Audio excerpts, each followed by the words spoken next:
Hi, I'm Nick Couldry, and with my colleague Ulises Mejias, we're going to tell you a bit about our new book, published by Chicago University Press in North America and by Penguin in the UK, called Data Grab: The New Colonialism of Big Tech and How to Fight Back. So, our main argument in the book is that the role of data in our times needs to be understood as a new form of colonialism, what we call data colonialism. In other words, we need to look at what's happening with data, not just in the context of the last 50 years, the history of the internet, mobile devices, social media, artificial intelligence, and so on, but in the context of a much longer history of 500 years, the history of colonialism. When we put those two words together, data and colonialism, it might seem a bit strange, data being something of the present, the future, and colonialism obviously being something of the past.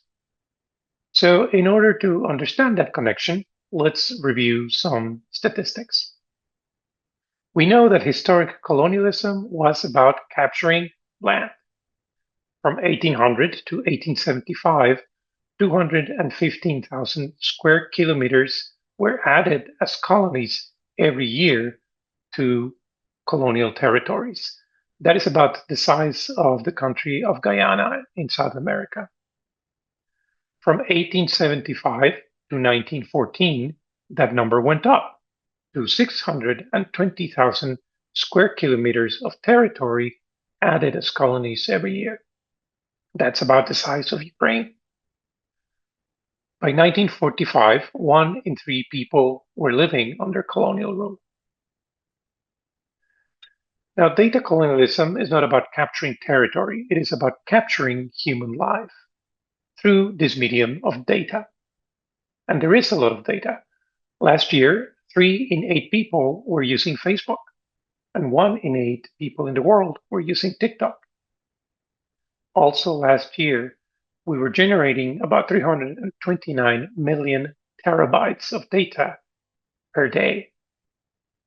And it is calculated that by next year, we will have about 181 zettabytes of data, where 1 zettabyte is about 1 trillion gigabytes.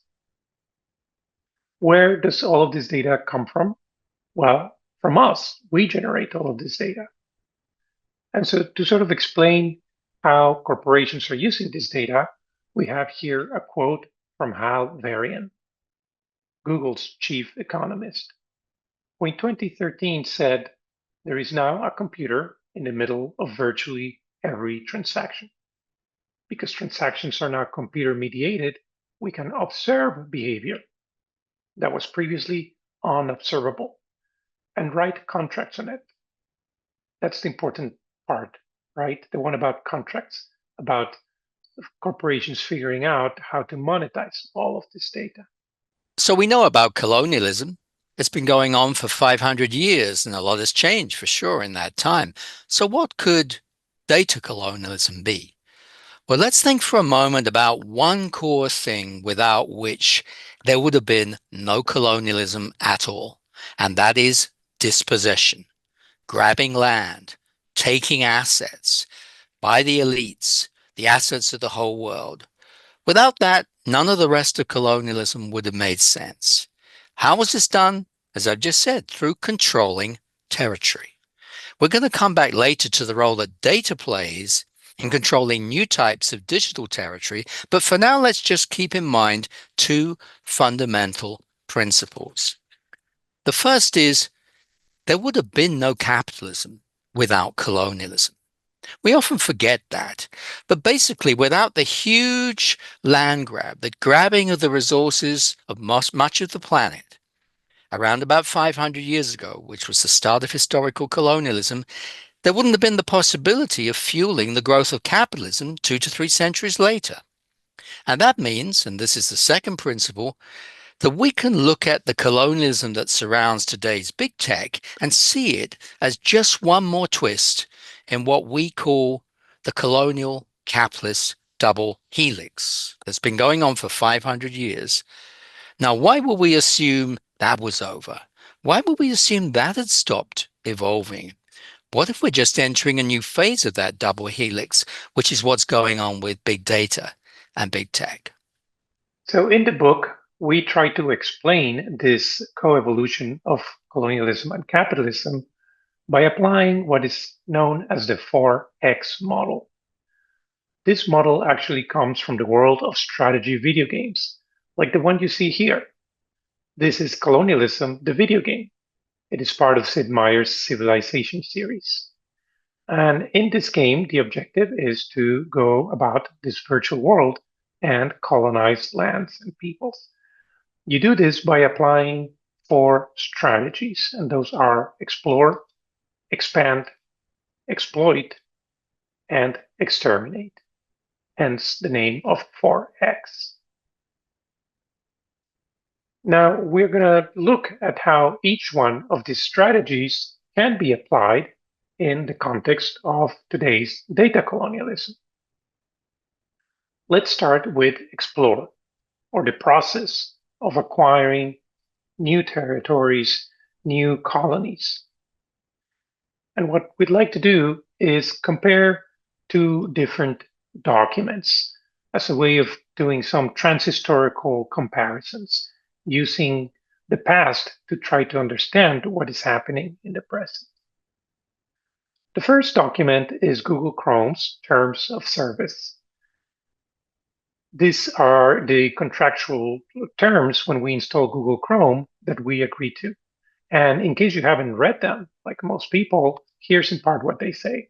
When we install Chrome, quote, you give Google a perpetual, irrevocable, worldwide, royalty-free, and non-exclusive license to reproduce, adapt, modify, translate, publish, publicly perform, publicly display, and distribute any content which you submit, post, or display on or through the services. In other words, a lot. When we install Chrome, we give Google permission to do all of this. And let's keep in mind that we use Chrome not just to browse the web, but to do email, to work on Google Documents, etc. Let's compare this to a much older document.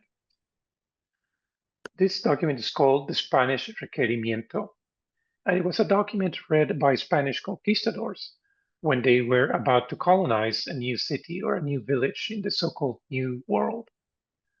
Sometimes they would arrive in the dead of night, stand outside the village limits, and proceed to read this document in Spanish to a population that didn't speak Spanish. Here's in part what it said. Quote, but if you do not submit to Spanish rule, I certify to you that with the help of God, we shall powerfully enter into your country and shall make war against you in all ways and manners that we can, and shall subject you to the yoke and obedience of the church and of their highnesses. We shall take you and your wives and your children and shall make slaves of them, and as such shall sell and dispose of them as their highnesses may command. And we shall take away your goods and shall do all the mischief and damage that we can. If this were the terms and conditions of colonialism, we would have to click accept and install there. Now, our point is not that what happened after the requerimiento was read is the same thing that happens after we install Google Chrome, but we want to call attention to the use of this confusing, abstract language to begin the process of colonial appropriation. We have a much more recent example of this kind of appropriation in the form of generative AI. As we know, generative AI needs lots of our data in order to be trained. So we see Gen AI as a form of exploration, as a form of prospecting for content everywhere in human culture. One quick example involves Google's Music LM system, an AI system that translates text prompts into music. It actually creates music from your text prompts. And this system was trained with 280,000 hours of music which Google didn't license or pay the rights to use. So in case you're wondering, well, maybe this is okay because it's public domain content, here's a brief quote from a report OpenAI filed with the House of Lords in the UK where they acknowledged that it would be impossible to train today's leading AI models without using copyrighted materials. So it's not just public domain materials that they're using, but also copyrighted content. So that's level one of the data colonialism game. But data colonialism needs much more than exploration. And that takes us to level two, expand, establishing new zones of data extraction. How does this happen? Through the creation of what in our book we call data territories. What are these? These are basically online spaces. So they're made through writing code, writing software. They're spaces from which data can be continuously extracted. They remained under the control of the platform owner just as much, if not more so, than the way land grabbed 500 years ago remained under control of the colonizers. And they're affecting many areas of life, not just the most obvious, such as social media platforms, where we know everything we do is tracked, but four other areas at least. So there's agriculture. Today's tractors are very often computers on wheels that are gathering data continuously about farmers, the seeds, their earth, their weather conditions, you name it. EdTech. Our schools today are places where kids, almost everything they do, every assignment, everything they do in the classroom is being tracked and evaluated by a distant data system. And then there's health tech. What is a Fitbit or an Apple Watch except a surveillance mechanism which is drawing data continuously from your body and probably selling it on to someone else you know nothing about? And then there's even prop tech, which are advanced data systems for consistently tracking and evaluating tenants and potential tenants. You may even find today that you don't hold a physical key to your apartment. All there is an interface when you approach your door, which takes a picture of your face and checks it against all the other biometric data the system has already stored about you. This brings us to the third X in the model, exploit, transforming the spoils collected through data colonialism into profit. To explain this concept, let's start with the notion of cheap nature. In order to colonize the world, colonizers had to see territory and land and nature as something cheap, something that was abundant, that was free, and that was just there for the taking. In order to convert nature into profit, of course, what you need is a lot of cheap labor as well. In colonialism, this was basically a racialized system where the labor of certain groups of people, black people or women, was seen as, again, something that was abundant, cheap, and just there for the taking. If we follow this progression, we go from cheap nature to cheap labor to now cheap data. And if you notice, cheap data shares many of the same characteristics with cheap nature and cheap labor. Cheap data is said to be abundant, it's said to be free, and it's said to be just there for the taking. It doesn't have an owner, it is seen as a sort of exhaust produced by us. And in order to convert this resource into something useful, advanced technology needs to be applied. And that's technology, of course, that can be provided by big corporations and not by us. And we're told that, as in the whole history of colonialism, this is done for the benefit of humanity and in the name of progress.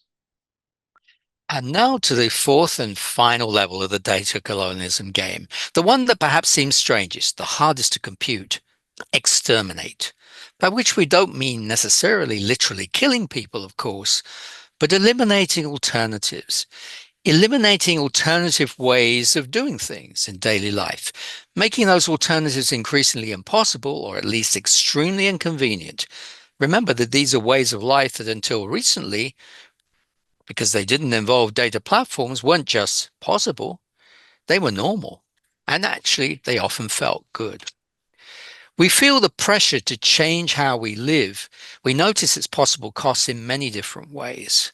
One is algorithmic bias. There are so many examples of how algorithms bias against particular groups of people, particularly impacting on the dimension of race.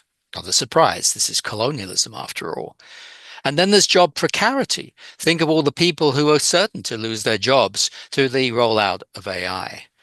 There's health deterioration. The sheer physical and mental health cost of being surveilled moment to moment. For example, if you work on the warehouse floor of an Amazon delivery center, is huge, and it's proven in the statistics. And then there's environmental damage. We often don't talk about it, but all the apparently immaterial stuff going on online requires computer servers, which are physical things, which need vast amounts of electricity that heats up the servers, that requires water to cool them down. And then all of this, including our mobile phones, requires rare minerals which have to be extracted from distant parts of the planet. And then finally, the cost above all is that our lives are increasingly becoming dependent on big tech. We can't live without these costs. So by now you'll be asking, if there are all these costs, surely we need to do something about it. And yes, let's ask, can we do anything? Well, if we want change, change perhaps needs to start with changing who we listen to when we think about big data, AI, and big tech. So let's consider listening to someone like Timnit Gebru, who grew up in Ethiopia, one of the world's most brilliant data scientists, but who was sacked by Google when she started to point out the ethical and other costs of what we came to know as generative AI. She said 2 years ago, we need to let people who are harmed by technology imagine the future that they want. The problem that we're describing might seem quite overwhelming. If these problems are part of a process that has been unfolding for 500 years, what are the chances that we'll be able to resolve them now? But the good news is that there are a number of practical things that we can do to decolonize our data, to dismantle this extractivist system. And in the book, we take a page from activists in Latin America, who tell us that in order to confront these problems, we need to work at three simultaneous levels. Working only at one level is not going to be enough. Those levels are within the system, against the system, and beyond the system. What are some examples of the things we can do at each one of these levels? Well, within the system means participating in mainstream politics, putting pressure on our governments to pass the regulations that protect us, whether those are antitrust and anti-monopoly regulations, consumer protection regulations, and so on. Working within the system might also imply corporate dissent, and we're seeing more examples of this within corporations, including big tech corporations, of workers who are raising their voices, saying that what those corporations are doing is not okay. But of course, to expect that the system will change itself is not realistic, which is also why we need to work against the system. This basically means also all forms of protests. And we're starting to see this already with movements from workers forming unions, or from researchers, from civic groups. This basically means engaging the politics of resistance. And here we can learn a lot from past movements of decolonization, from groups who have decades, if not centuries, of experience resisting colonialism. But whether we work within or against the system, we're still being defined by the system. So it will be important also to think beyond the system as well, to find ways of reclaiming colonized space and time and colonized social relations, to find ways to reimagine perhaps digital sovereignty and autonomy and independence, not just from the perspective of the state, but from the perspective of communities as well. By thinking beyond the system, decolonizing data, we believe, will become a major cultural and public project. A large, collective, and imaginative effort to resist data colonialism's new injustices. A movement, in other words, our movement, to actively participate in the longer journey of confronting and ultimately reversing colonialism itself. Thank you very much, and we hope you enjoyed the book.